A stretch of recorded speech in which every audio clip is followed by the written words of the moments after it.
Hay una serie de tips a la hora de aproximarnos a un paciente que es necesario tener en cuenta.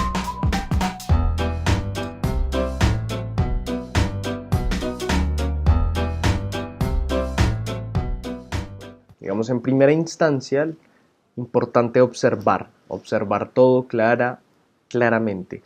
Todo el lenguaje no verbal que nos transmite el paciente es importante, desde sus atuendos, dónde martilla y qué palabras enfatiza, cuando se cruza de piernas, cuando tal vez aparece un apaciguador.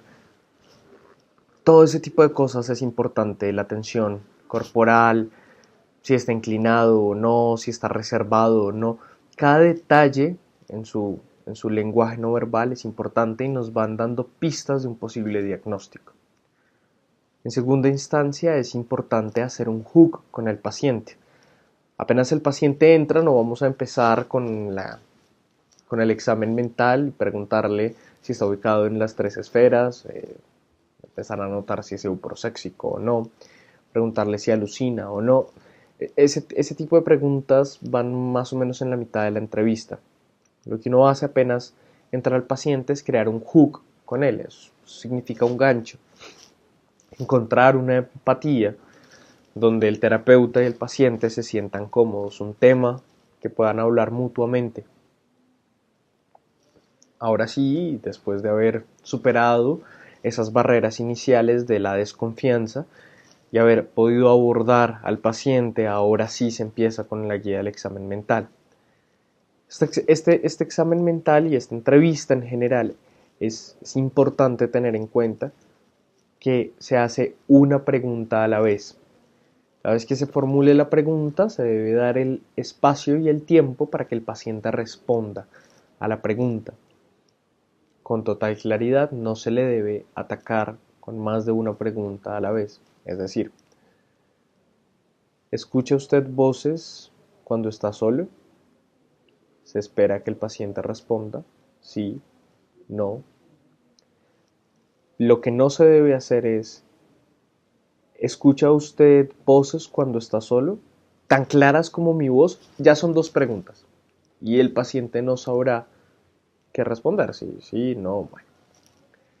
Entonces, para evitar este tipo de confusiones, es importante saber que se debe hacer una pregunta a la vez.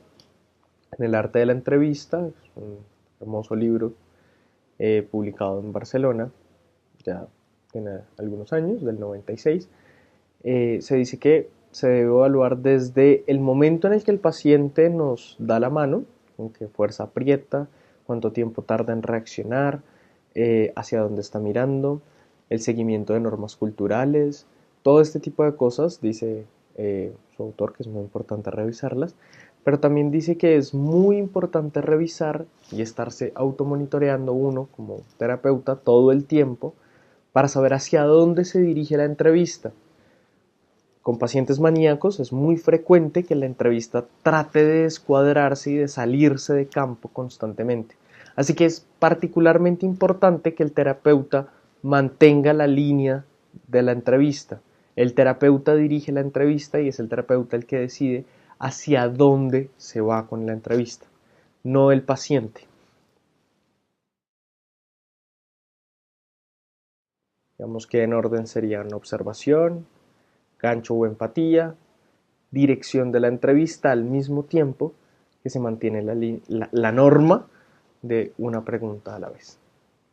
Muchas gracias.